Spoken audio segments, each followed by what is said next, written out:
సాన భాగ్యలక్ష్మి, సాన ఉమారాణి.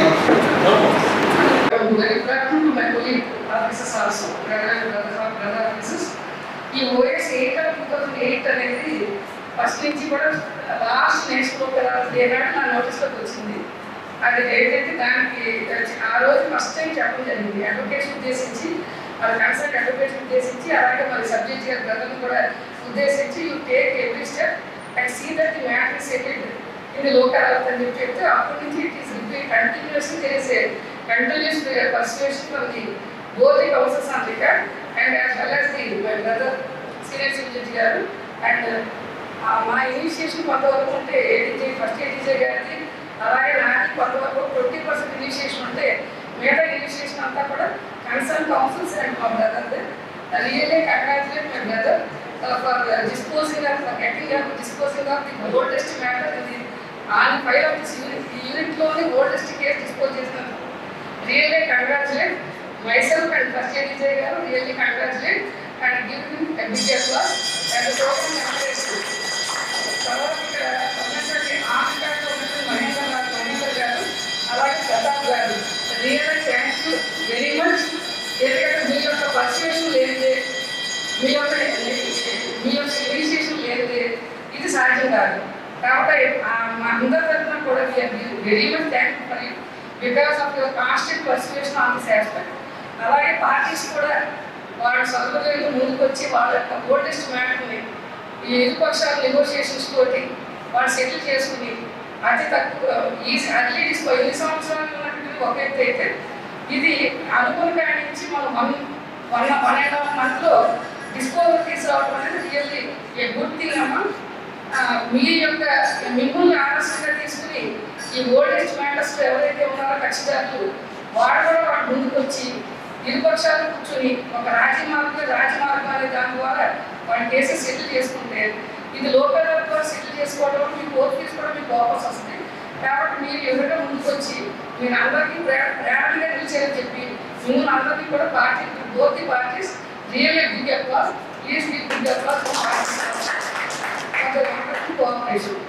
రియల్లీ ఇవాళ Mahendra garu morning 3 years 1 month 20 days back real I do not remember exactly madam మీ settle అయిపోయింది మీరు చెప్పారు కదా అంటే real I fell so much చాలా హ్యాపీ ఫీల్ అయ్యారు.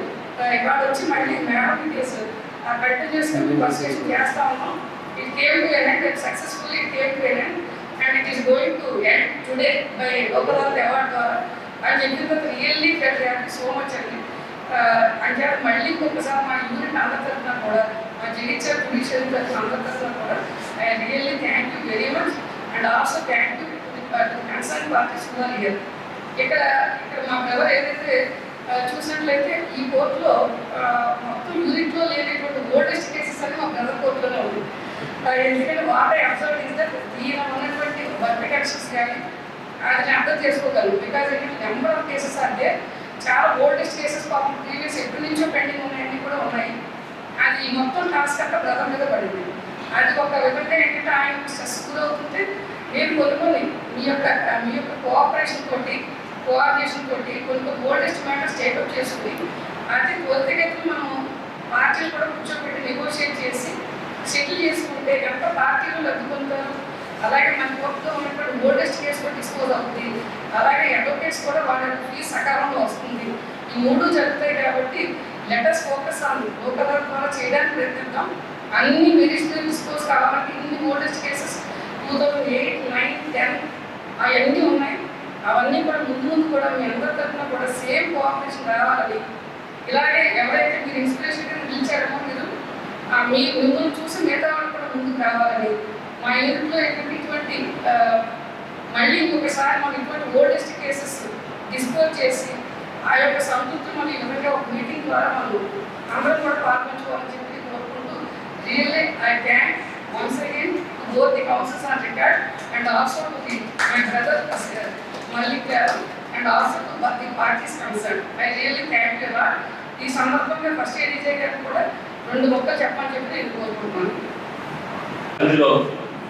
దాదాపుగా 70 years కేసు ఈరోజు మరి సెక్రటరీ సబ్ జడ్జి గారు చాలా పర్సనల్ తీసుకొని మరి ఇందులో ముఖ్యంగా ఎందుకంటే అడ్వకేట్ అవుతుంటే కేసు అవుతారు కాబట్టి మరి ముఖ్యంగా ఇద్దరు సీనియర్ అడ్వకేట్స్ మహిళలు కూడా వాళ్ళ యొక్క పర్సనల్ ఇంట్రెస్ట్ ఉంటేనే ఈ కేసు అయింది అనుకుంటున్నారు కాబట్టి వాళ్ళు చాలా పర్సనల్ తీసుకొని 7 years కేసు తీసుకొచ్చేసారు. చాలా మీ అందరికీ తెలియజేస్తున్నాను. అలాగే ఓల్డ్ కేసు చాలా పెండింగ్ ఉన్నాయి. మరి మేము కూడా కేసులు చేయడానికి సాధ్యం మ్యాక్సిమం ప్రయత్నం చేస్తుంటాం, అన్ని కేసులు చేస్తాం. కానీ ఎలాంటి విషయాలు కూడా మనం చూసుకుని ఉంటే తొందరగా డిస్పోజల్ అయితే ఓల్డ్ మ్యాటర్స్ అనవసరంగా వాల్యూ డైవర్ట్ చేస్తూ అనవసరంగా వాళ్ళ బయట కూడా వచ్చి అనవసరంగా వాళ్ళు వాల్యూ డైవర్ట్ చేసుకుంటారు. కాబట్టి అలాంటి అడ్వకేట్ కూడా మీలాగా కూడా మీ సీనియర్ అడ్వకేట్ కూడా ఇక్కడ కూడా మీలాంటి అదేవిధంగా మీ అధికారులు కూడా అలా చేసి ఓల్డ్ కేసు కూడా చేస్తే బాగుంటుంది చెప్పేసి మరొకసారి తెలుస్తున్నాను. మరి ముఖ్యంగా ఇద్దరు సీనియర్ అడ్వకేట్ కూడా వాళ్ళ ఇద్దరు మంచి అడ్వకేట్స్ కూడా వాళ్ళ బెంచ్లో కూడా నేను కూడా వాళ్ళ రిప్రజెంటేషన్ కూడా వాళ్ళ సర్వీస్ చాలా ఇద్దరు బాగా ఉంటారు నా బెంచ్లో కూడా. మరి వాళ్ళ ఇద్దరు పర్సనల్గా తీసుకుంటేనే ఇది ఈరోజు 70 years కేసు డిస్పోజ్ చెప్పేసి తెలుస్తున్నారు. కాబట్టి అలాగే అందరూ కేసు కూడా చేసుకొని లోకల్తో చేసుకుంటే మరి తొందరగా సెటిల్మెంట్ అవుతుంది. అదేవిధంగా కూడా కోర్టు ఎందుకంటే ఫీజు కూడా రీఫండ్ అవుతుంది కాబట్టి విధంగా సభలో తీసుకుంది. Thank you so much. నమస్తే సార్ మాట్లాడాను. పాయింట్ ఏం యాడ్ చేయాలనుకుంటున్నాను, ఈరోజు ఇక్కడ కేసు సెటిల్ అయింది. ఒక 17 ఏళ్ళ ఓల్డ్ కేసు అనేది ఒకటి అయిపోతుంది. ఇది ఒక జడ్జ్మెంట్ ద్వారా వచ్చి ఉంటే ఒక పార్టీ మళ్ళీ అప్పీల్కి వెళ్ళేవాళ్ళు, అక్కడి నుంచి ఇంకో 5 ఏళ్ళు పడుతుంది, అక్కడి నుంచి సెకండ్ అప్పీల్, దాని మీద ఎస్ఎల్పీ అని చెప్పి పార్టీస్ వాళ్ళంతా వాళ్ళు కూర్చొని మాట్లాడుకోవడం వల్ల ఇంత ప్రయాస తప్పింది వాళ్ళకి. ఈ 17 ఏళ్ళ కేసు ఇక్కడితో కట్ అయిపోయింది, ఇక్కడి నుంచి ఇంకో 15 ఏళ్ళు వీళ్ళు కోర్టు చుట్టూ తిరిగే కాదు తప్పింది. అండ్ ఈ విషయంలో సహకరించినందుకు పీడీజే గారికి, ఫస్ట్ గారికి అండ్ ముఖ్యంగా ఇద్దరు కౌన్సిల్స్కి అండ్ కౌన్సిల్స్ చెప్పినందుకు దీన్ని అనుసరించిన పార్టీస్ అందరికీ నేను మళ్ళీ ఒకసారి థ్యాంక్స్ చెప్తున్నానండి. And I also solicit the continuous support of the senior councils. ఇంకా మన 2 కేసులు పోయి ఇంకా 10 కేసులు 11 కేసులు కూడా చాలా ఉన్నాయి, అవన్నీ కూడా పోవాలి అని చెప్పేసి కోరుకుంటున్నాను. ఎందుకంటే లిటిగేషన్ అనేది జడ్జ్మెంట్ వచ్చిందంటే దాని తర్వాత దానిపైకి ఇట్లా కూర్చునే ఉంటుంది. అదే వాళ్ళు పార్టీస్ కూర్చొని రాజీ పడితే అంటే అక్కడికి అయిపోతుంది. కాబట్టి దీని మీద అప్పీల్ కూడా అన్లెస్ వెరీ అప్పీల్ కూడా ఉండదు. కాబట్టి రోజుల తర్వాత మీద ఎవరైతే కక్షలు ఉన్నారో పాత కేసులు ఏవైతే ఉన్నాయో కూర్చొని మాట్లాడుతూ ఇలా పరిష్కరించుకోవాలని చెప్పి కోరుకుంటూ నాకు ఈ అవకాశం ఇస్తున్న అందరికీ ధన్యవాదాలు. Thanks sir. ఈ యొక్క ముఖ్య పాత్ర వహించినటువంటి సీనియర్ అయినటువంటి హనుమంతరావు గారు చాలా ట్రై చేశారు. ఎంత ట్రై చేసిందంటే మొత్తానికైతే ఇక కేసు ఫైల్ తీసుకుని కాకపోతే స్టేజ్కి వచ్చింది. అయినా కానీ పార్టీ సంస్థ లేదు. తర్వాత ఒక ప్రయత్నంగా సవర్ వచ్చిన తర్వాత కాంప్రమైజ్ చేస్తాను అని చెప్పి అడిగారు. అడగగానే మంచి సార్ నేను ప్రయత్నం చేస్తాను, మ్యాక్సిమం చేస్తాను చేసిన. అనుకోకుండా నేను నా పిల్లల దగ్గరికి అమెరికా పోవాల్సి వచ్చింది. సార్ ఒకటి ప్రామిస్ ఏం చేసినంటే అమెరికా పోయి వచ్చిన తర్వాత ఫస్ట్ మీద నేను చేసేస్తాను సార్ అంటే దేవుడు ఏమో నా పార్టీస్ వాళ్ళు కూడా నా మాటలు ఏమో కూడా నేను వల్ల ఇది చేయగలిగిన. అదేవిధంగా ఇంకొక 3-4 కేసులు ఆ సార్ కోర్టులో ఉన్నాయి, అవి 100% చేస్తాను, నేను సభాపతి చేస్తాను. ఈ సార్ కోర్టులోనే 40 years పార్టీషన్స్ మా సీనియర్ గారు చేయనటువంటిది నేను మెల్లగా ప్రయత్నం చేసి ఫైనల్ డిగ్రీకి వచ్చిన తర్వాత 3 times హైకోర్టు పెట్టి again reminded to this court. అయినా కానీ ప్రయత్నం చేసి 40 years కేసు కూడా కంప్లీట్ అయింది. అదేవిధంగా నేను చేయాలనుకుంటున్నా చేస్తే సుప్రీంకోర్టు వారి పిలుపు మేరకు రాజ్య మార్గం అనేది చాలా మంచిది.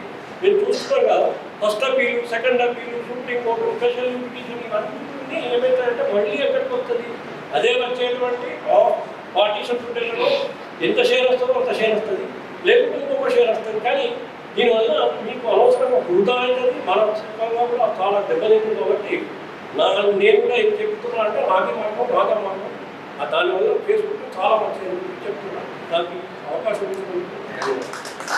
కేసు డిస్క్వాల్ కావడానికి ప్రముఖ కారణం ఏంటంటే ఈజే గారు మన ప్రెసిడెంట్ గారు కూడా చెప్పడం జరిగింది. శ్రీరాములు గారికి వారి ఇన్స్టిట్యూషన్ కూడా ఉంది, వారు కూడా చాలాసార్లు ఈ గురించి మాట్లాడడం జరిగింది, పార్టీస్తో మాట్లాడడం జరిగింది, వారి సహకారంతో కూడా ముందుకు వెళ్ళడం జరిగింది. అలాగే ఎప్పుడైతే మనకు ఒక స్టెప్ ఉంటుందో 8 అండ్ 7 సిటీస్ అనేది అప్పుడే పార్టీస్కి నేనైతే ప్రతిసారి చెప్పడం జరుగుతుంది. ఒక అవకాశం ఉంటుంది కాంప్రమైజ్కి, ఏదైనా ఉంటే షెడ్ లిస్ట్ ఉంది, ఇక అది దాటిన తర్వాతనే కంటెస్ట్ కూడా పోవడం జరుగుతుంది. అట్లాంటి కేసులు కూడా చాలా చేయడం జరిగింది అనుకుంటున్నాం. సో ఎప్పుడు కూడా రాజమార్గమే రాజమార్గం అన్నట్టుగా పార్టీస్కి చెప్పడం, వారిని కాంప్రమైజ్ చేయడం, కేసులు డిస్క్లోజ్ చేయడం అనేది జరుగుతూనే చాలా బాగుంటుంది. పార్టీస్ కూడా నేను గెలవడము ఓడిపోవడం ఉండదు. ఇద్దరు కూడా చాలా మంచి వాతావరణంలో కేసును డిస్క్లోజ్ చేసుకొని వారి జీవనాన్ని సాగించుకోవడం బాగుంటుంది. ఈ అవకాశం ఇచ్చుకోవడం చెప్తే నాకు చెప్పినంత వరకు, నాకు తెలిసినంత వరకు చెప్తాను మేడం. ఆయనకి ఇచ్చారు అన్న ప్రకారంగానే కూడా ఆయన కూడా పర్సువేషన్ చేయడం నిజంగా అభినందనీయం. ఈ యొక్క సందర్భంగా శ్రీరాములు గారు కూడా మా అందరి తరఫున కూడా ఆయనకి చాలా థ్యాంక్స్ చెప్పడం జరుగుతుంది. Really thankful to our bar association president Sriramulu garu for his wonderful cooperation and effort in getting this oldest matter disposed of by in the local. కాబట్టి ఇక్కడ వచ్చేసిన అందరికీ కూడా